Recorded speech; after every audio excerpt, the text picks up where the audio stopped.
One morning, Thomas woke feeling ill. The Fat Controller sent him to the big station to see if they could make him better there, but it was no use. "Edward must take you to the works," the Fat Controller told him.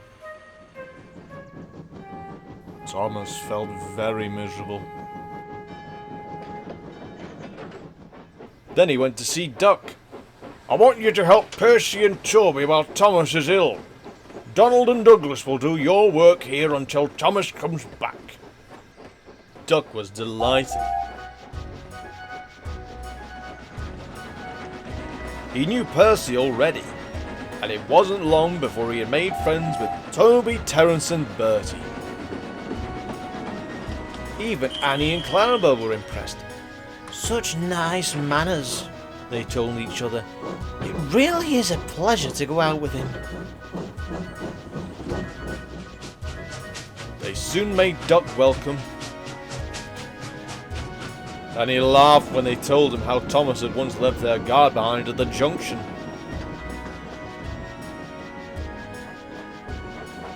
When Thomas came back, Annie and Clarabelle told him how well Duck had managed. Though Thomas was jealous at first, he was so pleased to be home that he soon forgot about it. The works had left Thomas's handbrake very stiff. It made his brakes seem as if they were on, when, in fact, they weren't.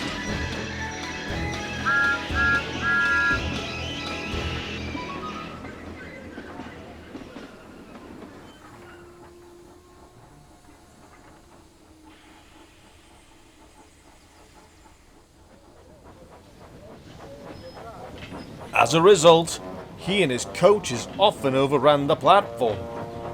Thomas found this most embarrassing.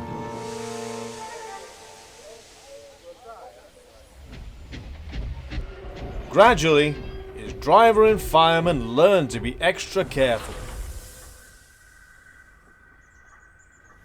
But one day, Thomas's fireman was ill, and a relief man took his place.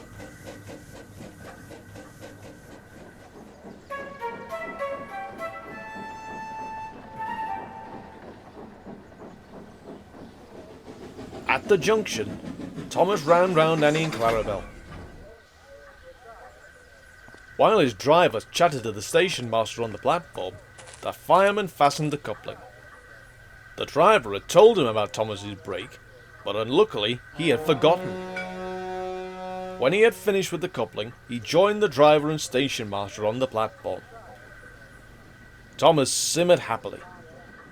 In the distance, Henry appeared. "Not long now," thought Thomas. At that moment, Thomas felt his wheels begin to move. He tried to stop, but he couldn't without his driver and fireman. He tried to whistle a warning, but he couldn't do that either. The guard shouted from the platform, but that did no good. The guard, driver and fireman were all stranded, and the passengers were left on the platform staring.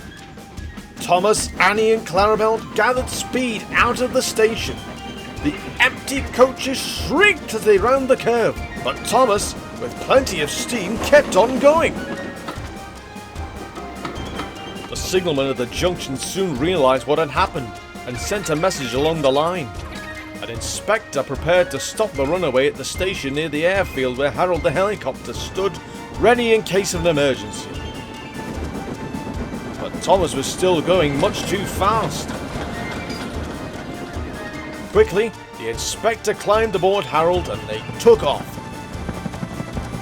"I must get there in time, I must!" he whirred anxiously. Below, Thomas was tiring. "I need to stop! I need to stop!" he panted wearily. Annie and Clarabelle held back as they went uphill. As they neared the station, Thomas saw Harold land and the inspector run across the platform where he stood waiting.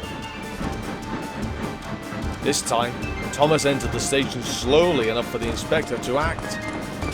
Running beside the train, he judged his moment, jumped and scrambled into Thomas's cab. Then he put the brake hard on.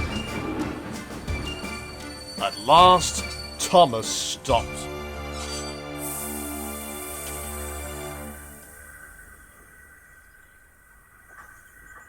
Both he and the inspector were very relieved. Then they thanked Harold. "Ha ha, think nothing of it," whirled Harold. "Glad to be of service, any time." "Phew!" remarked the inspector. "We must never let this happen again, Thomas." Wearily, Thomas agreed with him.